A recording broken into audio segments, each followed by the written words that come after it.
بسم الله الرحمن الرحيم. அஸ்ஸலாமு அலைக்கும் வரஹ்மத்துல்லாஹி வபரகாத்துஹு.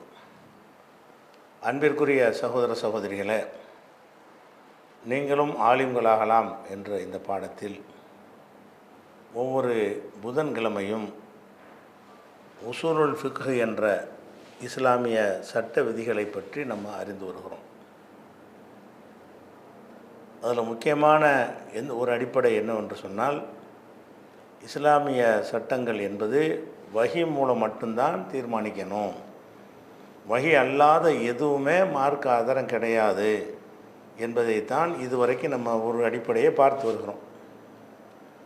அதில் சில பேர் அந்த வஹிக்கு தாண்டி வேறு ஆதாரங்கள் இருக்குது என்று சொல்லக்கூடியவங்க ஏராளமான வாதங்களை வைப்பாங்க. அந்த வாதங்கள் ஒவ்வொன்றும் சரியா இல்லையான்னு அலசி ஆராய்ந்த பிறகு தான் இந்த வஹி மட்டும்தான் அடிப்படை என்பது நமக்கு நல்ல தெளிவாகும். அதற்கு தான் இந்த சஹாபாக்கள் விஷயத்தை நம்ம எடுத்து சஹாபாக்களுடைய சிறப்புகள்லாம் எடுத்து அவங்கள பின்பற்றணும் என்று சொல்லும் பொழுது அதுக்கும் பின்பற்றுக்கும் சம்பந்தம் இல்லை என்பதை விளக்கிட்டோம். சஹாபாக்களை பல விஷயங்களை அறியாமல் இருந்திருக்காங்க, தவறாக செஞ்சுருக்கிறாங்க, அவங்களுடைய புரிதலில் தவறு இருந்திருக்கிறது. அப்படி இருக்கும் பொழுது அவங்க சொன்னது வஹி இல்லாமல் சொன்னால், குரானையோ ஹதீஸையோ ஆதாரம் காட்டாமல் அவங்களா ஒன்றை சொன்னால் செய்தால் அது எப்படி மார்க்கமாகும் என்பதற்கு தான் சில சஹாபாக்களுடைய செயல்களை அவங்க முடிவுகளை பற்றி நம்ம எடுத்துக்காட்டி வருகிறோம். அந்த தொடர்ச்சியில் இன்னும் ஓரிரு செய்திகளை பார்த்துவிட்டு அடுத்து அவங்க என்ன ஆதாரம் வைக்கிறாங்க என்பதற்கு போகலாம்.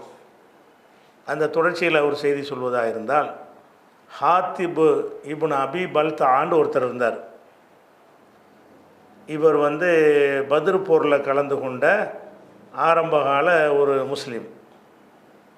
இவர் என்ன செய்கிறாருன்னா, ரசூல் ஸல்லல்லாஹு அலைஹி வஸல்லம் காலத்தில் இஸ்லாமிய அரசுக்கு எதிராக ஒரு சதி வேலையில் இறங்குறாரு. அந்த சதி வேலை என்னன்னு சொன்னால், இது புகாரில் நீங்கள் அந்த முழு ஹதீஸை பார்த்து தெரிஞ்சுக்கிறங்க. 3007வது ஹதீஸ். ரசூலுல்லாஹ் என்ன பண்ணுறாங்கன்னு கேட்டால், அலி ரலியல்லாஹு அன்ஹு கூப்பிட்டு ஜுபைர் அவர்களையும் மிக்தாத் அவர்களையும் கூட சேர்த்துக்கிட்டு 3 பேரும், அலி, ஜுபைர், மிக்தாத் 3 பேரும் போய் அந்த ஹாஹ்ன்னு சொல்லக்கூடிய ஒரு பூங்கா இருக்கும், அந்த இடத்துக்கு போங்க. அந்த இடத்துல ஒரு பெண்மணி போய் கொண்டிருப்பார், அவரிடத்தில் ஒரு கடிதம் ஒன்று இருக்கும், அந்த கடிதத்தை அவரிடத்தில் கைப்பற்றுங்கள் அப்படின்னு அனுப்புகிறாங்க. இந்த 3 பேரையும் அனுப்பி ஒரு குறிப்பிட்ட இடத்த சொல்லி, அந்த இடத்துல ஒரு பெண்மணி ஒரு கடிதத்தோடு போய் கொண்டிருக்கிறாள், நீங்கள் அந்த கடிதத்தை கைப்பற்றி கொண்டு வாங்க அப்படின்றவுடனே நாங்கள் போகிறோம். கடைசியாக அந்த இடத்த அடைஞ்சிட்டோம். அப்படி ஒரு பெண் இருக்கிறதையும் பார்த்துட்டோம். பார்த்த உடனே அந்த கடிதத்தை கொடு என்று கேட்குறோம். கேட்டால் அந்த பெண்மணி சொல்லிட்டாங்க, என்கிட்ட எந்த கடிதமும் இல்லை. அப்போ இவங்க என்ன சொல்கிறாங்கன்னா, நீனா கொடுத்துரு, இல்லைன்னா உன்னுடைய ஆடைகளை அவிழ்த்து நாங்கள் பார்க்க வேண்டி வரும், எங்கே ஒளிச்சு வச்சுருக்க அப்படின்னு சொன்ன உடனே அவள் கொண்டையில் வைத்திருந்த அந்த கடிதத்தை எடுத்து கொடுக்குறாங்க. அந்த கடிதத்தை ரசூலுல்லாஹ்ட்ட கொண்டு வர்றாங்க 3 பேரும். அந்த கடிதத்தில் என்ன இருக்குன்னு கேட்டால், ஹாத்திப் பின் அபி பல்தா என்பவர் எழுதுகிறார். ஃப்ரம் யார்? ஹாத்திப் பின் அபி பல்தா. யாருக்கு எழுதுகிறாருன்னு கேட்டால், முஷ்ரிக்குகளுடைய தலைவர்களுக்கு. அதாவது ஹாத்திப் என்பவர் எழுதுகிறார். அந்த கடிதத்தில் அப்படி இருக்கிறது. யாருக்கு எழுதுகிறாருன்னா, மக்காவில் உள்ள முஷ்ரிக் இருப்பாங்க இல்லையா, அவங்களுடைய பிரமுகருக்கு எழுதுகிறார். என்ன எழுதுகிறாருன்னு கேட்டால், இங்கே ரசூலுல்லாஹ் சம்பந்தப்பட்ட சில செயல்பாடுகளை அவங்களுக்கு தெரிவிக்கிறார். ரசூலுல்லாஹ்வுடைய நடவடிக்கை எப்படி இருக்குது, அவங்க என்ன மாதிரி எங்கே திட்டம் போட்டிருக்கிறாங்க அப்படின்னு இவருக்கு என்ன தெரியுமோ அதுகளையெல்லாம் அவங்களுக்கு ஏறக்குறைய காட்டி கொடுக்குற ஒரு வேலை. இந்த மாதிரியான ஒரு வேலையை சொல்கிறார். உடனே அவரை கூட்டிகிட்டு வர சொல்லிட்டாங்க ரசூல் ஸல்லல்லாஹு அலைஹி வஸல்லம். யா ஹாத்திப் மா ஹாதா, ஹாத்திப் இது என்ன வேலை செஞ்சுருக்கிற அப்படின்ற உடனே அவர் என்ன சொல்கிறாருன்னு கேட்டால், அல்லாஹ்வுடைய தூதரே, நீங்கள் என் விஷயத்தில் நீங்கள் அவசர முடிவு எடுத்துடாதீங்க. நான் குறைஷி குலத்தை சார்ந்து வாழக்கூடிய ஒரு மனிதனாக மக்காவில் இருக்கும்போது இருந்தேன். ஆனால் நான் குறைஷி கிடையாது. நான் குறைஷி கிடையாது, குறைஷி குலத்தை சார்ந்து வாழ்கிற ஒரு மனிதனாக இருந்தேன். உங்களோடு ஹிஜ்ரத் செஞ்சு வந்த மற்ற ஆட்கள்லாம் அவங்களுக்கு வந்து குறைஷியில் சொந்தக்காரங்க இருக்கிறாங்க. அதனால் இவங்களை வைத்து இந்த மற்ற முஹாஜிர்கள்லாம் தங்கள் உறவினர்களை சொத்துக்களை வந்து பாதுகாத்துக்கிறாங்க. எனக்கு யாரும் இல்லை. அதாவது மக்காவில் எனக்கும் சொந்த பந்தம் நெருங்கின உறவு இருக்கிறாங்க. அவங்களுக்கு எந்த இதுவும் வராமல் பாதுகாக்கிறதா இருந்தால் எனக்கும் குறைஷிகளில் யாராச்சும் இருக்கணும். இருந்தால் என்ன செய்வாங்கன்னா, என் குடும்பத்தில் கை வைக்கும்போது அவங்க வந்து அவங்களுக்கு சப்போர்ட்டாக நிற்பாங்க. இந்த தன்மை வந்து அபூபக்கர், உமர் அவங்களுக்கெல்லாம் இருக்கிறது. அவங்களுடைய சொந்த பந்தங்கள்லாம் அந்த மக்காவில் இருக்கிறாங்க. அவங்கள மேலே கை வச்சிடாமல் குறைஷிகள் வந்து என்ன செய்கிறாங்க, அந்த இன உணர்வில் அவங்களுக்கு சப்போர்ட்டாக நிற்கிறாங்க. ஆனால் எனக்கு யாருமே இல்லை. அதனால் நான் அவங்களில் சிலரோட ஒரு தொடர்பு வச்சுக்கிட்டேன்னு சொன்னால் அதை வச்சு என்ன செய்வேன்னு கேட்டால், என்னுடைய குடும்பத்தாரை நான் பாதுகாத்துக்கிருவேன். இந்த மாதிரி சில செய்திகளை சொல்லிட்டோம்னு சொன்னால், நம்ம குடும்பம்லாம் அதுக்கு பார்த்துக்கிறங்க, அவங்களுக்கு சங்கடம் வராமல் நீங்கள் தான் நிற்கணும்னு சொல்லி அந்த குறைஷிகளை வந்து கவர் பண்ணுறதுக்காக வேண்டி தான் நான் இதை செஞ்சேன். இதில் எந்த விதமான துரோக நோக்கம்லாம் செஞ்ச துரோகம்தான், ஆனால் அந்த நோக்கத்தில் செய்யலைங்கிறார். ஒமாஃபால் துக்குஃப்ரன், இறை மறுப்புக்காக நான் இதை செய்யவில்லை. ஒலா இருத்திதாதன், மதம் மாறியவனாக நான் செய்யவில்லை. ஒலார் இளம்பில் குஃப்ரி பாதல் இஸ்லாம், இஸ்லாத்துக்கு பிறகு குஃபுரில் திருப்தி அடைந்து நான் இதை செய்யவில்லை. இந்த விஷயத்துக்கு தான் நான் செஞ்சேங்கிறார். அப்போ ரசூல்லா என்ன செய்கிறாங்கன்னா, லக்கது சதக்கும், இவர் உங்கள்கிட்ட உண்மை தான் சொல்லுகிறார். அந்த ஹாத்திப் அப்படி ஆள் இல்லை, செஞ்ச செயல் மோசமான செயல், கையுமையுமாக பிடிபட்டிருக்கிறாரு. இவ்வளவு தெளிவு துரோகம் எந்த ஒரு நாட்டிலையுமே தேசத்துக்கு துரோகம் செய்கிற விஷயங்களை வந்து சின்னதாக எடுத்துக்கிற மாட்டாங்க. அப்படி ஒரு வேலையை இவர் செஞ்சிட்டார். செஞ்சாலும் அவர் சொல்கிற இந்த ரீசனை ரசூல்லா பார்க்குறாங்க. இவ்வளோ ஹிஜ்ரத்து பண்ணி வந்த ஒரு மனுஷன் காட்டி கொடுக்குறதுக்காக செஞ்சுருக்க மாட்டார். எல்லா மனுஷனுக்குள்ள ஒரு பலவீனம், நம்ம குடும்பத்தையும் காப்பாற்றிக்கிறேன்னு. நம்ம ஹிஜ்ரத்து பண்ணி இஸ்லாத்துக்கு வந்துட்டால் கூட நம்ம மனைவி மக்கள் பொம்பளை பிள்ளைங்கெல்லாம் இருப்பாங்க, அவங்க முஷரிக்காக இருப்பாங்க. எனக்காக வேண்டி அவங்க வந்து துன்புறுத்திடக்கூடாது என்ற ஒரு நோக்கத்திற்காக வேண்டி அவங்களில் சில ஆட்களுக்கு சில தகவலை கொடுக்குற மாதிரி கொடுத்து நான் ஒரு உறவை வச்சுக்கிறேன். அந்த உறவின் மூலமாக என்ன செய்வாங்கன்னா, இவர் நம்ம ஆளுப்பா ஒன்றும் செய்யாதீங்கன்னு அந்த குடும்பத்தாரை வந்து விட்டுருவாங்க. இதுதான் காரணம்னு அவர் சொன்னார்ல, அந்த காரணத்தை ரசூல்லா ஏற்றுக்கிறாங்க. இவர் உள்ளதை தான் சொல்கிறாரு, இவர் துரோக செயல் செய்கிறது இல்லை அப்படின்னு ரசூல்லா சொல்கிறாங்க. அப்போ உமர் சொல்கிறாங்க, யாரை சொல்லலாம், தானி அல்தரீப் உனுக்க ஹாதல் முனாஃபிக், இந்த முனாஃபிக்குடைய கழுத்தை வெட்டணும், விடுங்க, என்னை விடுங்க அப்படிங்கிறார். இவர் செஞ்ச வேலை முனாஃபிக்குத்தனம். இங்கே வந்து நம்மளை சேர்ந்தவர்னு வேஷம் போடுறாரு, அந்த பக்கம் வந்து வேறு முகம் காட்டுக்கிறாரு. அதனால் இவர் என்ன செய்யணும், காலி பண்ணணும். அல்தரீப் உனுக்க ஹாதல் முனாஃபிக், இந்த முனாஃபிக்குடைய கழுத்தை வந்து நான் வெட்டுறேன் அப்படின்னு உமர் சொல்கிறார். அப்போ ரசூல்லா என்ன செய்கிறாங்கன்னா, இன்னஹு கது ஷஹித பத்ரன், இவர் வந்து பத்ர் களத்தில் கலந்துக்கிட்டவர். ஒமா யுத்ரீக்க, உனக்கு என்ன தெரியும், இல்லை அல்லல்லாஹ் ஐய கூன கதித்தலா அகலி பத்ரின், பத்ர்வாசிகளை நோக்கி அல்லாஹ் வந்து என்ன செய்கிறான், சொல்கிறான், ஏமலு மாஷேத்தும், நீங்கள் விரும்பியதை செய்து கொள்ளுங்கள், ஃபகது கஃபர்த்துலக்கும், உங்களே நான் மன்னிச்சிட்டேன். அட்வான்ஸ் மன்னிப்பு பெற்றவங்க யார், பத்ரில் கலந்துக்கிட்டவங்க. பத்ரில் அந்த நெருக்கடியான நேரத்தில் வந்து தோல்வி தான் மரணம் தான் தெரிஞ்சுக்கிட்டு தான் போனாங்க, அல்லா தான் வெற்றியை கொடுத்தான். அந்த மாதிரி ஒரு பலவீனமான நிலையில் இருந்து கூட கலந்துக்கிட்டதுனால அல்லாஹ் என்ன செஞ்சிட்டான்னு கேட்டால், ஏமலு மாஷேத்தும் கது கஃபர்த்துலக்கும், நீங்கள் நினச்சதை செஞ்சுக்கிறங்க, உங்களை மன்னிச்சிட்டேன். அப்போ இனிமேல் செஞ்சால் கூட மன்னிப்புங்கிற அளவுக்கு அல்லாஹ் நினைச்சிட்டான். பத்ர்வாசிகளை நோக்கி அல்லாஹ் சொன்னான் என்று உனக்கு தெரியாது, அப்படி அல்லாஹ் சொல்லி இருக்கிறான். இவர் பத்ர்வாசி, அந்த பத்ரில் கலந்து கொண்ட அந்த தியாகம் இதையெல்லாம் ஒன்றுமில்லாமல் ஆக்கிறேன், அவர் துரோகம்லாம் செய்யலை என்று ரசூல் ஸல்லல்லாஹு அலைஹி வஸல்லம் சொல்கிறாங்க. இதில் சுஃபியான் சொல்கிற வையு இஸ்னாதின் ஹாதா, இது என்ன ஒரு அழகான இஸ்னாதாக இருக்கிறது அப்படின்ற அளவுக்கு சனது வந்து ரொம்ப ஒரு பக்காவான ஒரு சனது.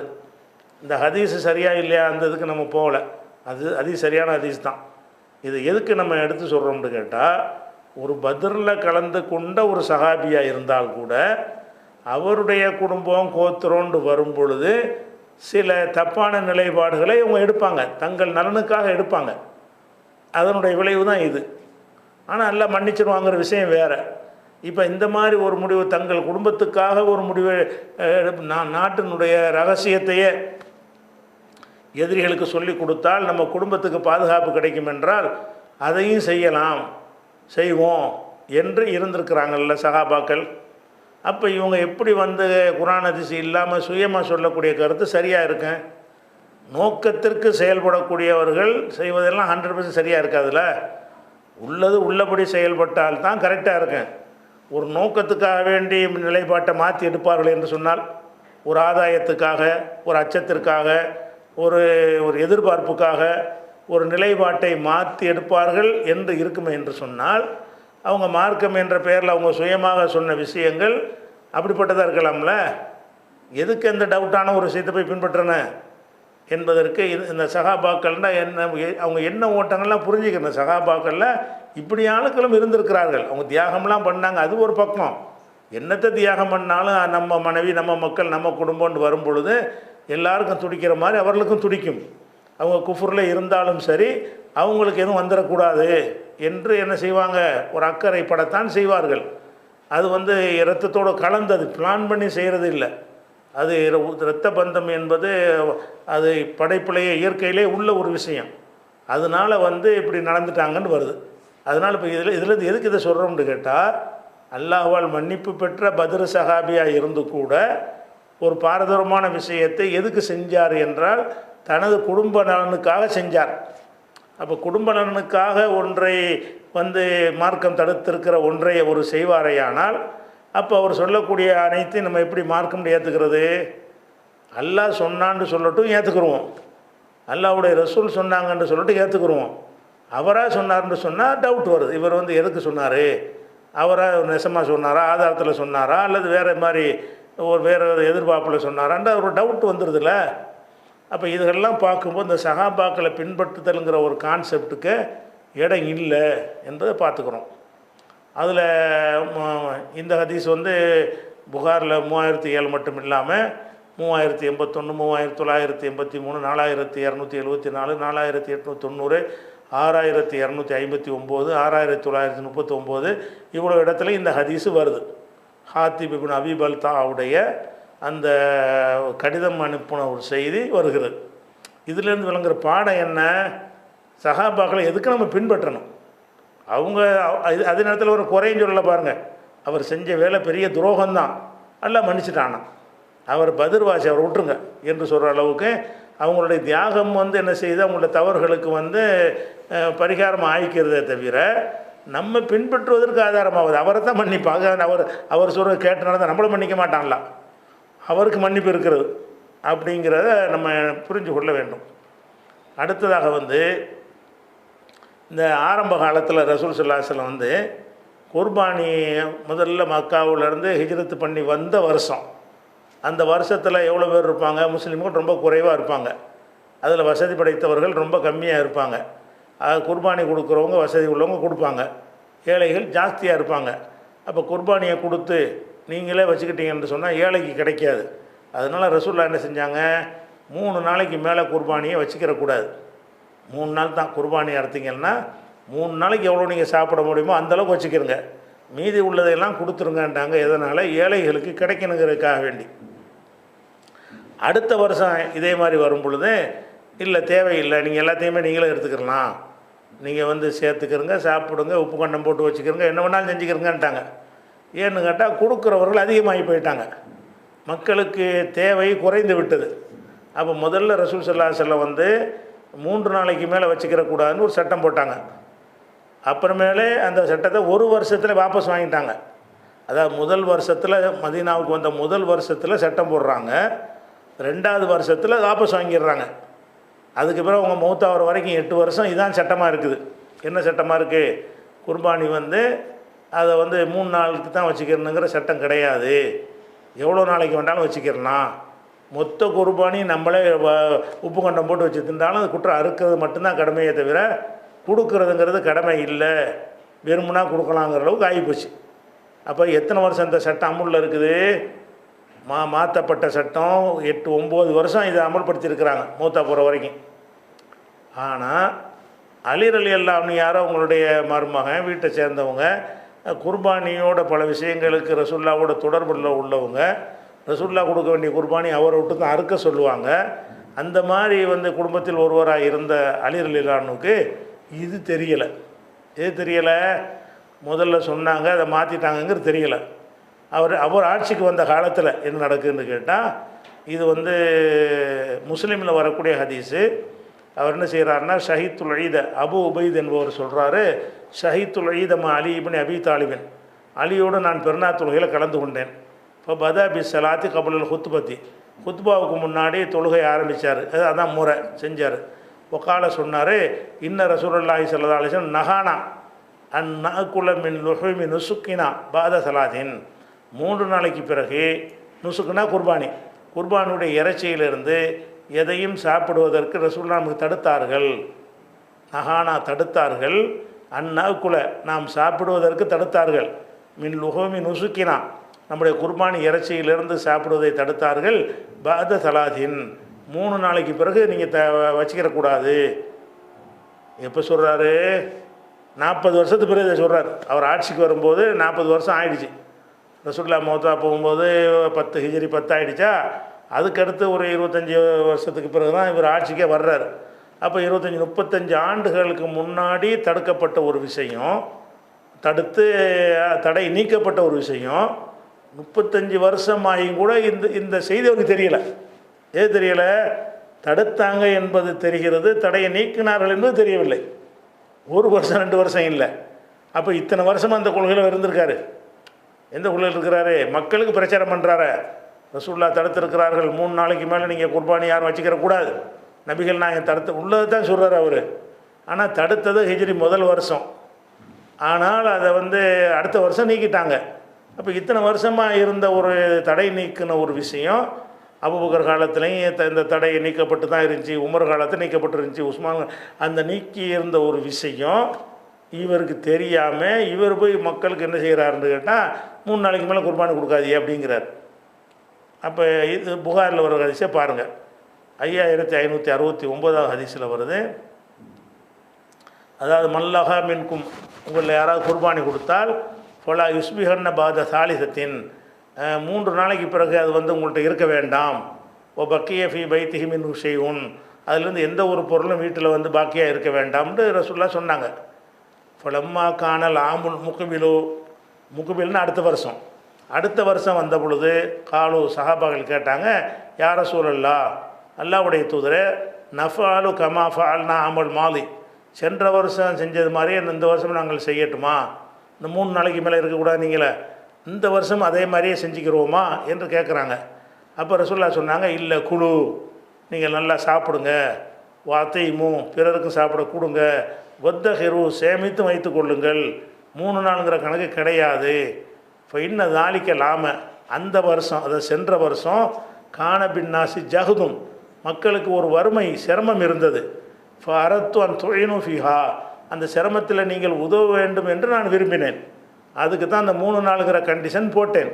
இப்போ அந்த நிலை இல்லை, மக்கள்கிட்ட ஒரு செழிப்பான ஒரு நிலை வந்து விட்டது என்று ரசூல் ஸல்லல்லாஹு அலைஹி வஸல்லம் தடை செஞ்சதும் இதில் இருக்கிறது, தடையை நீக்கினதும் இதில் இருக்கிறது.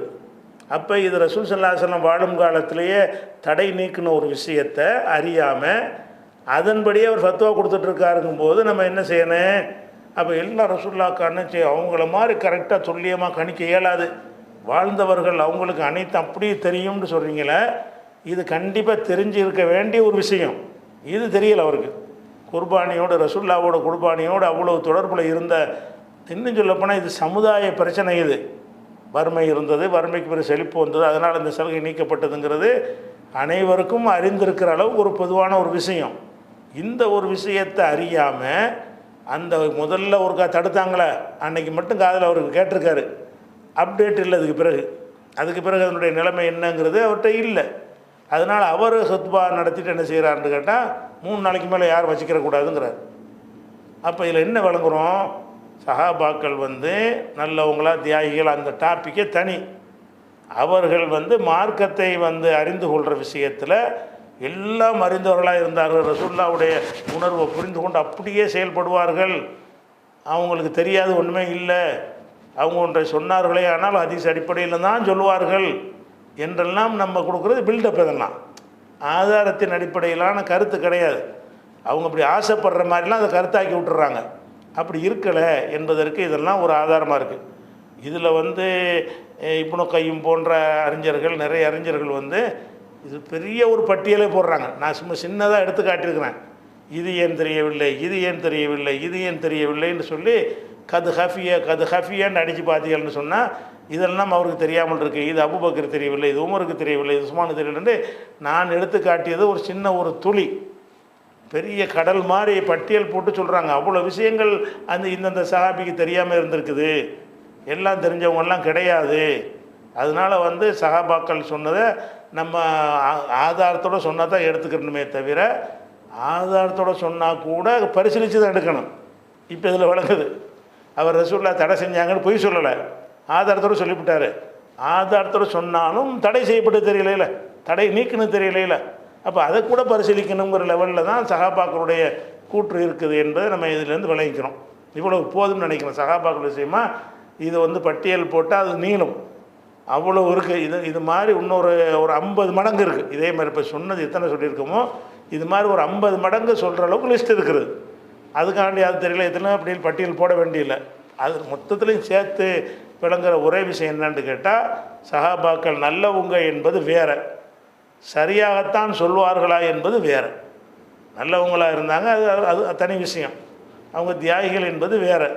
அவங்க பேசுவதில் பிழை வராது, முடிவில் தவறு வராது, எல்லாம் ஹதீஸை கொண்டு தான் செய்வார்கள் என்பது சரியா இல்லை.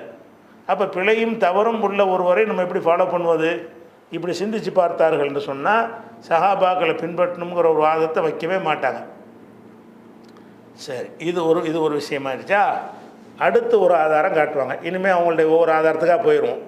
சஹாபாக்களுடைய சிறப்பை சொல்லி ஒரு ஆதாரம் காட்டினாங்கல்ல, அதுக்கடுத்து என்ன ஆதாரம் காட்டுவாங்கன்னு கேட்டால், இந்த ஹுலஃபாய ராஷிதீன்னு சொல்லி ஒரு ஹதீஸு வருது. ஹுலஃபாண்டா ஹலீஃபாக்கள். ஹலீஃபா என்பதுடைய ஜம்மு வந்து ஹுலஃபா. ராஷிதீன் என்றால் நேர்வழி சென்றவர்கள். ரஷதண்டா நேர்வழி பெற்றான், ராஷிதுண்டா நேர்வழி பெற்றவன், ராஷிதூன் என்றால் நேர்வழி பெற்றவர்கள். அப்போ ஹுலஃபாய ராஷிதூன் என்று சொன்னால் அது நேர்வழி பெற்ற ஹலீஃபாக்கள் அப்படிங்கிற ஒரு அர்த்தம். இந்த நேர்வழி பெற்ற ஹலீஃபாக்கள் என்று சொல்லி ஒரு ஹதீஸ் வருதுங்க. அந்த ஹதீஸை வச்சுக்கிட்டு ஹலீஃபாக்களை எல்லாம் ரசூலுல்லாஹ் பின்பற்ற சொல்லிட்டாங்கல்ல, அப்புறம் என்ன, அதுக்கு மேலே என்ன ஆதாரம் இருக்குது என்று ஒரு வாதத்தை வைப்பாங்க. அது என்ன வாதம் வைக்கிறாங்க, என்ன ஹதீஸ் வைக்கிறாங்க என்று கேட்டிங்கன்னா, இது வந்து திருமதியில் வரக்கூடிய ஹதீஸ், நிறைய நூலில் வருது. இது திருமதியில் என்ன வருதுன்னு கேட்டால், ரசூல் ஸல்லல்லாஹு அலைஹி வஸல்லம் ஒரு நாள் உரை நிகழ்த்தினாங்க. கண்ணீர் வர வரைக்கிற அளவுக்கு ஒரு அழுத்தமான ஒரு உரையாக இருந்தது. அப்போ ஒரு விடை பெறக்கூடியவர் பயான் பண்ணுவார்ல, நாளைக்கு மௌத்தா போகும்போது என்னென்ன சொல்வார், அந்த மாதிரியான ஒரு உரையாக இருந்தது சொல்லிவிட்டு அந்த உரையில் ரசூலுல்லாஹ் சொல்கிறாங்க, ஊசிக்கும் பி தக்குவல்லா, இறையச்சத்தை கொண்டு உங்களுக்கு நான் வலியுறுத்துகிறேன். ஊசின்னா வசியத்து செய்கிறேன்னா வலியுறுத்துகிறேன். பி தக்குவல்லா, அல்லாஹ்வை அஞ்சுமாறும், ஓ சம்ஐ, செவி மடுக்குமாறும், தலைவருடைய சொல்லுக்கு செவி ஏற்குமாறும், ஓ தாஅத்தி, கட்டுப்பட்டு நடக்குமாறும் உங்களுக்கு வந்து நான் கட்டளையிடுகிறேன். ஒய் நாபுதுன் ஹபஷியுன், ஹபஷி அடிமையாக இருந்தாலும் சரியே, ஹபஷி அடிமையாக இருந்தாலும் சரியே கட்டுப்பட்டு நடங்க. ஃபஇன்னஹு மை யழிஷ் மின்கும், உங்களில் யார் வாழ்கிறாரோ, அதிகமான எனக்கு பிறகு அதிகமான காலத்துக்கு வாழ்ந்தீங்க என்று சொன்னால், எரா இஹ்திலாஃபன் கசீரா, அதிகமான இஹ்திலாஃப்னா முரண்பாடை காண்பார். ஓ ஈயாக்கும், உங்களை எச்சரிக்கிறேன். ஓ முஹதசாத்தில் உமூர், ஈயாக்கும் என்கிற வார்த்தை வந்து இது ஒரு லமீர் தான்.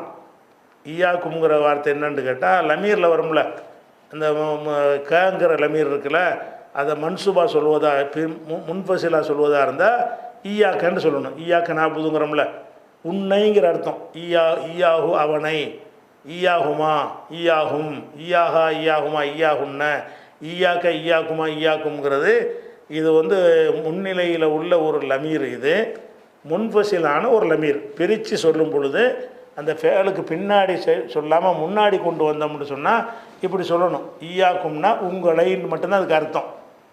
அது எதுக்கு சொல்லுவாங்கன்னு கேட்டால் வெறுமனே ஈயாக்கும் என்பதை எச்சரிக்கிறேன் என்கிற ஒரு கருத்துக்கு தான் சொல்லுவாங்க. ஈயாக்கும் மட்டும்தானே இருக்குது, அதுக்கு முன்னாடி எதுவும் வரல, அதுக்கு பின்னாடி எந்த ஒரு ஃபேலும் வரல. இப்படி வந்துச்சுன்னா அதுக்கு என்ன அர்த்தம்னு கேட்டால், எங்கெல்லாம் ஈயாக்கும்னு வருதோ, ஈயாக்க நஅபுதுன்னு வந்துருச்சுன்னு சொன்னால் அதுக்கு உன்னை வணங்குகிறோன்ற அந்த அர்த்தம் வந்துடும். அப்படி வராமல் ஈயாக்கும்னு போட்டு ஒரு வாவை போட்டு ஈயாக்க வல் அசத, ஈயாக்கு வேறு ஃபேல் வரல, வல் அசத அப்படின்னு, அசதுன்னா சிங்கம், சிங்கத்தை பற்றி உனக்கு எச்சரிக்கிறேன். ஒருத்தன் போகிறான், அவன் பக்கத்தில் நாய் கடிக்கிறதுக்கு போகுது, ஈயாக்க ஒல் கல்ப அப்படின்னு சொல்லுவாங்க. இந்த வாவுக்கு இன்னும்லாம் அர்த்தம் செய்யக்கூடாது. ஈயாக்க ஒல் கல்ப என்றால் கிட்டத்தில் நாய் இருக்குது ஜாக்கிரதை, நாய்கள் ஜாக்கிரதைன்ற அர்த்தத்துக்கு அதை சொல்லுவாங்க. அப்போ ஒரு ஆளுக்கு சொல்கிறாங்க ஈயாக்கம்பாங்க. ஒரு பொம்பளை போயிட்டுருக்குது, பொம்பளைக்கு பக்கத்தில் ஒரு நாய் போகுது, கடிக்க போகுது, ஈயாக்கி ஒல் கல்ப அப்படின்னா கிட்டத்தில் நாய் இருக்குது ஜாக்கிரதை அப்படிம்பாங்க. அப்போ அந்த ஈயாக்குங்கிறதுக்கு அந்த உன்னைங்கிறது அந்த அந்த அர்த்தம் இல்லாமல் உன்னை எச்சரிக்கிறேன் அப்படிங்கிற ஒரு அர்த்தத்துக்கு வரும். அப்போ இந்த ஈயாக்குமுக்கு முகத்து அந்த வாவு வந்துருச்சுல, ஈயாவுக்கு பிறகு ஒரு இசுமில் வாவு போட்டு வந்துச்சுன்னு சொன்னால் அதுக்கு என்ன அர்த்தம்னு கேட்டால் இதை விட்டும் எச்சரிக்கிறேன்னு அர்த்தம். ஈயாக்குங்கிற சொல்லுக்கு அர்த்தம் உங்களைன்னு தான் அர்த்தம். ஆனால் இந்த பயன்பாடு எதுக்கு பயன்படுத்துவாங்கன்னு கேட்டால், ஈயாக்க ஒல் அசத, ஈயாக்குமா ஒல் ஹிமார, கழுதையை எச்சரிக்கிறேன் அப்படின்னு இந்த வாவு போட்டு சொல்லிட்டாங்கன்னு சொன்னால், ஈயாக்குமா என்பதற்கு பிறகு ஃபேல் வரலன்னு சொன்னான், சுருக்கமாக சொன்னான். ஈயாக்க நாபுது, ஈயாக்க லரப்து, உன்னைத்தான் அடித்தேன். அப்போ உன்னைன்னு அர்த்தமாயிரும். அப்படி ஒரு ஃபேல் வராமல் ஈயாக்கும்னு போட்டுட்டு ஒரு இசுமு வந்துருச்சுன்னு சொன்னால், அதில் வாவு சேர்த்துட்டாங்கன்னு சொன்னால் அதுக்கு என்ன அர்த்தம்? வான் பண்ணுறது, எச்சரிக்கை பண்ணுறது. அப்போ ஈயாக்கும் உங்களை எச்சரிக்கிறேன், ஓ முஹதசாத்தில் உமூர், அஹுதசன்னா புதுசாக உண்டாக்கினான். இஸ்முல் மஃபூல் முஹதசுன், புதிதாக உண்டாக்கப்பட்டது. அதனுடைய ஜம்மு முஹதசுன் முஹதசானி முஹதசூன முஹதசத்துன் முஹதசத்தானி முஹதசாத்துன், அது புதிதாக உருவாக்கப்பட்டவைகள். முஹதசாத் என்றால் புதிதாக உருவாக்கப்பட்டவைகள். அல் உமூர் என்றால் காரியங்கள், அம்ரு என்பதற்கு ஜம்மு உமூர். முஹதசாத்தில் உமூர் என்றால் காரியங்களில் புதிதாக உருவாக்கப்பட்டவை என்று நேரடி அர்த்தம். காரியங்களில் புதிதாக உருவாக்கப்பட்டவைகளை விட்டு உங்களை எச்சரிக்கிறேன். இந்த வாவுலாம் இன்னும்லாம் அர்த்தம் செய்யக்கூடாது. ஈயாக்கும் முஹதசாத்தின் வருதில்ல, இந்த வாவு தான் அடையாளம். எதுக்கு? இந்த ஈயாக்குமுக்கு இந்த அர்த்தம் இல்லை, அதுக்கு வேறு அர்த்தம் அப்படின்னு காட்டுவது இந்த வாவு தான். அப்போ ஈயாக்கும் உங்களை எச்சரிக்கிறேன், முஹதசாத்தில் உமூர், காரியங்களில் புதிதாக உருவாக்கப்பட்டதை விட்டும் உங்களை எச்சரிக்கிறேன். ஏறக்குறைய இந்த அன் போட்டு அன் முஹதசாத்தில் உமூருங்கிற அர்த்தம் வந்துடும் ஏறக்குறைய. அப்போ ஈயாக்கும் அன் முஹதசாத்தில் உமூர், புதிதாக உருவாக்கப்பட்டதுன்னா மார்க்கத்தின் பேரால் தான். வேறு உலகத்தில் புதுசாக உண்டாக்கணும் எச்சரிக்கை வேறு சொல்ல வரல, அதெல்லாம் நமக்கு அனுமதிச்சிட்டான். ஒய்யாக்கும் உங்களை எச்சரிக்கிறேன், முஹதசாத்தில் உமூர், புதிதாக உருவாக்கப்பட்ட காரியங்களை விட்டு எச்சரிக்கிறேன். ஏனென்றால் ஃபஇன்னஹா லலாலத்துன், அவை வழிகேடாகும். ஃபமன் அதரக்க தாலிக்க மின்கும், இந்த நிலையை, தாலிக்கண்ட இதை, இந்த நிலையை யார் அடைகிறாரோ, ஃபமன் அதரக்கன்னா யார் அடைகிறாரோ, மின்கும் உங்களில் யார் இந்த நிலையை அடைகிறாரோ, எந்த நிலையை? புதுசாக உண்டாக்கப்படுகிற நிலையை, காலத்தை அடைகிறாரோ, அலைஹி பிசுன்னதி. இந்த இடத்துலையும் ஒரு விஷயத்தை வளைக்கணும். அலைஹிங்கிறது இந்த அலாண்டா என்ன அர்த்தம்? மீது. அலைஹின்னா அவன் மீது. இந்த அலைஹிங்கிறது இதுவும் ஒரு லமீர் சேர்ந்து வந்திருக்கு. அலைஹி அலைஹிமா அலைஹிம், அலைஹா அலைஹிமா அலைஹின்ன, அலைக்கு அலைக்குமா அலைக்கும், அலைக்கு அலைக்குமா அலைக்குன்ன அப்படின்னு வரும்.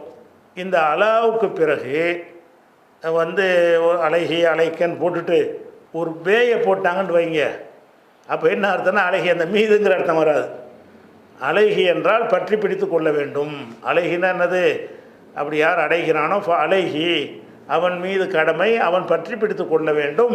பி சுன்னத்தி, எனது சுண்ணத்தை. இந்த அலைஹிக்கு அப்புறம் பிய வருதுல, அலைக்கும் வந்தால் அலைக்கும் பி சுன்னத்தி, அலைக்கி பி சுன்னத்தி, அலைக்க பி சுன்னத்தி, நீ பற்றி பிடித்துக்கொள். அலைகின்னா அவன் பற்றி பிடித்து கொள்ளட்டும், அலைஹா என்றால் அவள் பற்றி பிடித்து கொள்ளட்டும், அலைக்கி என்றால் நீ பற்றி பிடித்துக்கொள். இதெல்லாம் எப்போ இந்த பே வந்தால் தான் எதை பற்றி பிடித்து கொள்ளணுமோ அதில் பே வந்துடும். அலைஹி அவன் பற்றி எவன் அடைகிறான் அவன் பற்றி பிடித்து கொள்ளட்டும், பி சுன்னத்தி எனது சுன்னத்தையும், ஒ சுன்னத்தில் ஹுலஃபாயிர் ராஷிதீன் நேர்வழி பெற்ற ஹலீஃபாக்களின் சுன்னத்தையும் அவன் பற்றி பிடித்து கொள்ளட்டும். இதுதான் பாயிண்ட்டை, இதுதான் ஆதாரமாக காட்ட போகிறாங்க. இந்த மாதிரி பிதத்துகள்னால் நிறைய உண்டாகி போயிடும், இல்லாததெல்லாம் புதுசு புதுசாக உண்டாக்குவாங்க. அப்படி உண்டாக்கினார்களே ஆனால் உங்களுடைய கடமை என்ன? அலைஹி பி சுன்னத்தி எனது சுன்னத்தையும், ஓ சுன்னத்தில் ஹுலஃபாயிர் ராஷிதீன், ராஷிதீன்னா நேர்வழி பெற்ற, அல் மஹ்தியீன் நேர்வழி நடத்தப்பட்ட, மஹ்தியின்னா நேர்வழி காட்டப்பட்ட, நேர்வழி நடந்த ஹுலஃபாக்கள் சுன்னத்தையும் பின்பற்றி கொள்ளுங்கள். அல்லு அலைஹா, அல்ல என்று சொன்னால் கடிக்கிறது, அப்படி பல்லில் கடிக்கணும், வாயில் கடிக்கிறது. அல்லு அலைஹா அதை சுன்னத்தை அவர்கள் பற்றி பிடித்து கொண்டார்கள். பின் நவாஜிதி கடவா பற்களால் பற்றி பிடித்து கொண்டார்கள். இந்த அல்லு என்பதற்கு அம்முருளையும் அல்லோண்டு வரும், பற்றி பிடித்து கொள்ளுங்கள்னு வரும். கடவாய்ப்பற்களால் கடித்து கொண்டார்கள் என்கிற அர்த்தமும் கொடுக்கலாம், கடவாய்ப்பற்களால் கடித்து கொள்ளுங்கள் என்ற அர்த்தமும் கொடுக்கலாம். இந்த ரெண்டு அர்த்தத்துக்குரிய சொல்லி எந்த அர்த்தத்தை நம்ம எடுக்கலாம் ரெண்டாவது பார்ப்போம். அப்போ இதிலேருந்து அவங்க என்ன சொல்கிறாங்க வாதம்னு கேட்டால், இந்த ஹதீஸில் எச்சரிக்கையெல்லாம் பண்ணிவிட்டு இந்த மாதிரி குழப்பங்கள் பிதத்துகள்லாம் உண்டானுச்சின்னு சொன்னால் நம்ம எதை எடுத்துக்கொள்ளணும்? குலஃபாய ரசூல்லாவுடைய சுன்னத்தையும் எடுத்துக்கிறனே, அதை மட்டும் ரசூல்லா நிப்பாட்டலையே, இன்னொன்று சேர்க்குறாங்களே. நீங்கள் சுன்னத்து மட்டும்தான் சொல்கிறீங்க, குலஃபாய ராஷிதனுடைய சுன்னத்தையும் எடுத்துக்கிற சொல்லியிருக்கிறாங்களே என்று காட்டி, அதாவது வஹி மட்டும் இல்லை வஹி அல்லாதும் இருக்குன்னு காட்ட வர்றாங்களாம். எதுக்கு? வஹி மட்டும்தான் நீங்கள் சொல்கிறீங்க, இந்த ஹதீஸில் என்ன வருதுன்னா சுன்னத்தின்னு மட்டும் வந்தால் வஹி மட்டும் ஓகே, இன்னொன்று சேர்த்துட்றாங்களே, வஹி இல்லாத ஆளுக்கு வந்துடுறாங்களே. ஒரு சுன்னத்தில் ஹுலஃபாயிர் ராஷிதீன் நேர்வழி பெற்ற கலீஃபாக்கள் சுன்னத்தை பின்பற்றுங்கள், இந்த ஹதீஸை எடுத்து வச்சுக்கிட்டு நாம் குர்ஆன் ஹதீஸ் அல்லாததையும் பின்பற்றலாம், சஹாபாக்களையும் பின்பற்றலாம், இதை கொண்டாந்து நிப்பாட்டுவாங்க. சரியான அர்த்தம் என்ன, இதில் இத்தனை விதமான இந்த வாதத்தில் பிழை இருக்கிறது என்பதையெல்லாம் இன்ஷா அல்லாஹ் நம்ம அடுத்த வாரத்துக்கு பார்க்கலாம்.